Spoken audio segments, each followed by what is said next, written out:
Welcome back to National Report. Sports team names and product logos. They were only a handful of things canceled in the year 2020. Well, our next guest has a new op-ed out about how Christians can fight the current cancel culture.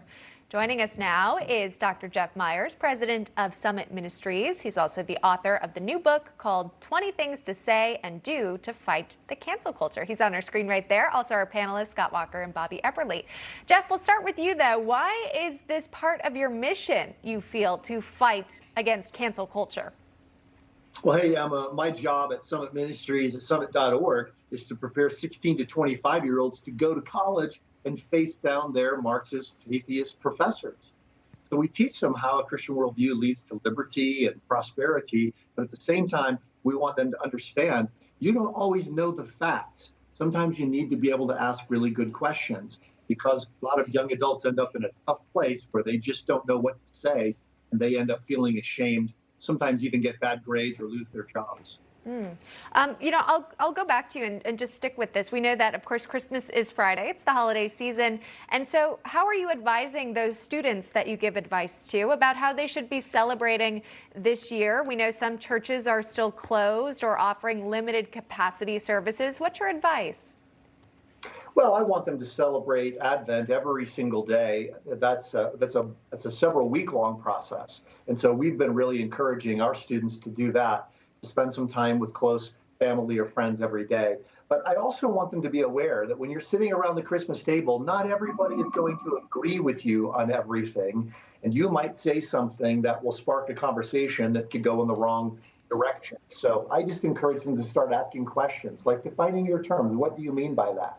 If I'm in a conversation with a leftist and they say, I believe in justice, well, they're using a different dictionary than I'm using. And so we have to ask, what do you mean by that?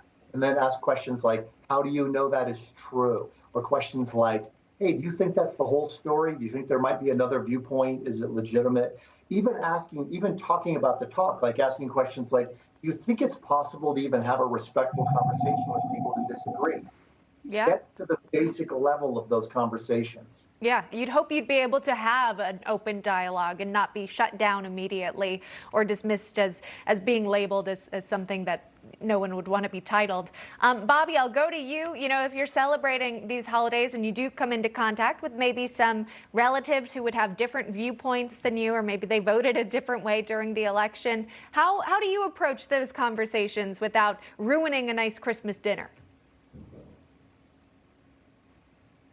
That are on the other side, and even getting together for early Christmas just last weekend, my mom was about to start spouting off some stuff that raised some, opened up some eyeballs, and we're just, on pins and needles. But, once the liberals cleared out, we informed her that maybe you shouldn't say that.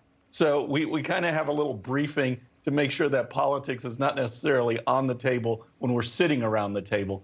But as far as faith as well, we need to stand up for that. I mean, I'm studying theology right now at the University of Notre Dame, and one of the reasons is not only for a better understanding of faith, but also because we see it's being attacked. The left attack all the foundations, the pillars of America: faith, family, freedom, love of country, and we see them going after people of faith.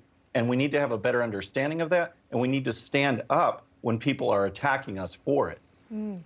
I know a lot of Christians, they might have a different Christmas experience, Christmas Mass. At least I know at my parish in New York City, I wasn't quick enough to get a ticket, so I will be live streaming into this year's services. But Governor Walker, we've seen these elected leaders, they've kind of dictated as to how many people can attend services, whether or not churches can be open in certain states.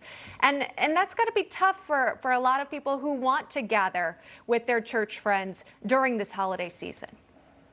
Well, it is frustrating. I know a lot of churches, for example, ours here in Wisconsin, has done multiple services so that people can feel safe, can abide by the guidelines and still come. They've also had it on TV and online.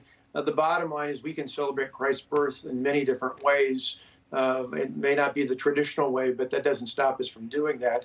And to your larger question about culture, one of the things we did earlier this year was some polling that we found through Young America's Foundation that our young people, our students who are conservative, even just right of center, like they're overwhelmed. They feel like they're outcast, and we tell them you're not alone. the left-wing professors, some of the activists may want you to feel that way, but you're not alone. We just need to be happy warriors like President Reagan talked about. That's why we're so glad to be associated with them.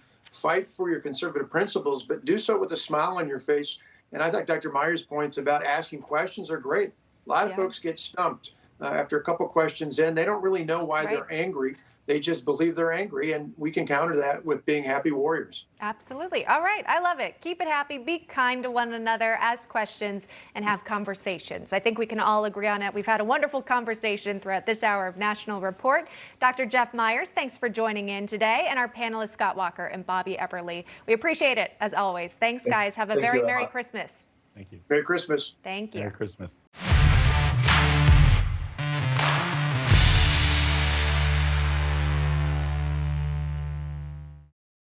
Okay, friends, thanks so much for watching. And before you go, please hit that subscribe button, hit that bell so you'll be notified.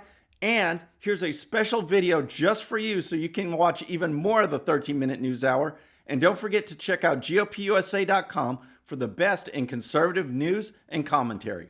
We'll see you next time.